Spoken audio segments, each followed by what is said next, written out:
Authorities in Saudi Arabia want at least $6 billion from the jailed Saudi Prince al-Waleed bin Talal to secure his freedom after he was arrested in a nationwide anti-corruption purge which mysteriously started to happen after President Donald Trump visited the Islamic nation.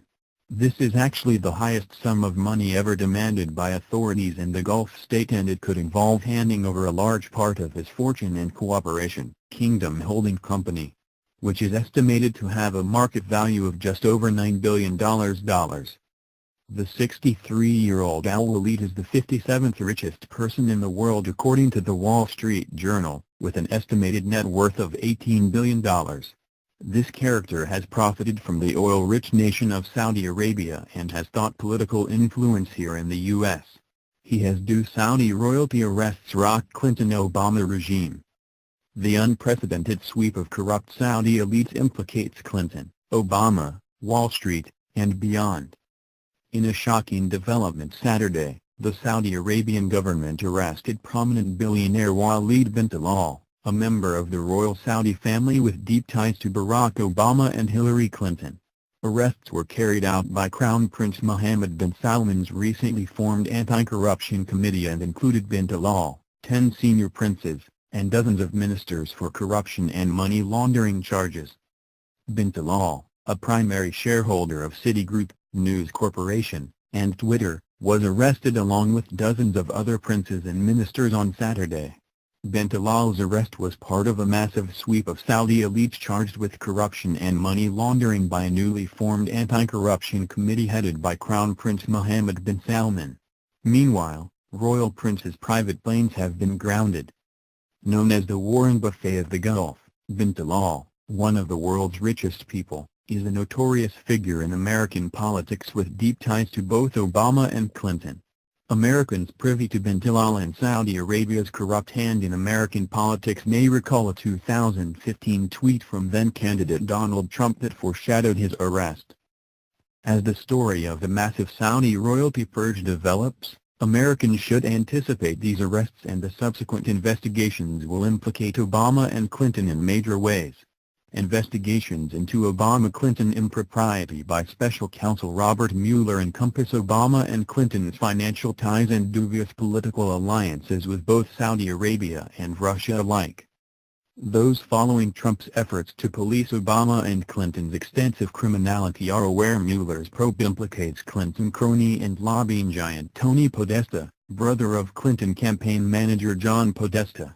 WikiLeaks releases of John Podesta's emails opened a Pandora's box of Democratic Party corruption when released last fall, but Tony Podesta's nefarious and long-time lobbying efforts with both Russia and Saudi Arabia are only now beginning to be broadly exposed to the American public. In August 2016, Medea Benjamin sounded the alarm as to the perils of Clinton and Podesta's crooked Saudi dealings, with emphasis. If I told you that Democratic Party lobbyist Tony Podesta, whose brother John Podesta chairs Hillary Clinton's presidential campaign, is a registered foreign agent on the Saudi government's payroll, you'd probably think I was a Trump-thumping, conspiratorial nutcase. But it's true. The lobby firm created by both Tony and John Podesta in 1988 receives $140,000 a month from the Saudi government, a government that beheads non-violent dissidents, uses torture to extract forced confessions, doesn't allow women to drive, and bombs schools, hospitals and residential neighborhoods in neighboring Yemen. The Podesta Group's March 2016 filing, required under the Foreign Agents Registration Act of 1938, shows that Tony Podesta himself oversees the Saudi account. At the same time, Tony Podesta is also a top campaign contributor and bundler for Hillary Clinton. So while one brother runs the campaign, the other brother funds it with earnings that come, in part, from the Saudis. Those familiar with the Citibank bill that assigned Obama's cabinet prior to his election would also recognize bin Talal's name, for his and Citibank's instrumental role in the Obama administration's decimation of the middle class. Tim Martins warned us back in 2012, additional emphasis added. Citigroup was showing serious strains in 2007, but the meltdown came the week of November 17, 2008. On Monday, The firm called a town hall meeting with employees and announced the sacking of 52,000 workers. On Tuesday, November 18, Citigroup announced it had lost 53% of an internal hedge fund's money in a month's time and that it was bringing $17 billion of off-balance sheet assets back onto its balance sheet. The next day brought the unwelcome tidings that a law firm was alleging that Citigroup peddled the Mat 5 fund as safe and secure, then watched it lose 80% of its value. On Thursday, Saudi Prince Waleed bin Talal, a major shareholder, stepped forward to reassure the public that Citigroup was undervalued and he was buying more shares. The next day the stock dropped another 20% to close at $3.77. All told, Citigroup lost 60% of its market value that week and 87% for the year to date. Now here is where you need to pay close attention. Just 1 month prior to the stock meltdown, the U.S. government through its Troubled Asset Relief Program, TARP, had injected $25 billion into Citigroup on October 28, 2008. With a market cap of $20.5 billion on Friday, November 21, 2008, the U.S. taxpayer effectively owned this company lock, stock and barrel. The Treasury and the Fed knew exactly whose interests they were protecting. Just 11 months earlier, Citigroup had publicized a capital raising of $12.5 billion in convertible preferred stock in a private placement, meaning the full details were not released to the public. The press release said the investors included Saudi Prince al-Waleed bin Talal and Sandy Wheel and the Wheel Family Foundation. Bin Talal also owns the Four Seasons, the 4 highest floors of Mandalay Bay Hotel in Las Vegas. He is one of many within the atrociously corrupt elements of the Saudi regime and other Gulf tyrannies that has raised eyebrows with their recent multi-million-dollar donations to the Clinton Foundation. What's happening? Given the media moguls arrested and the Saudi sting and the American media's allegiance to the Clinton-Obama regime, little is being reported on the implications the arrests have on current events in American politics.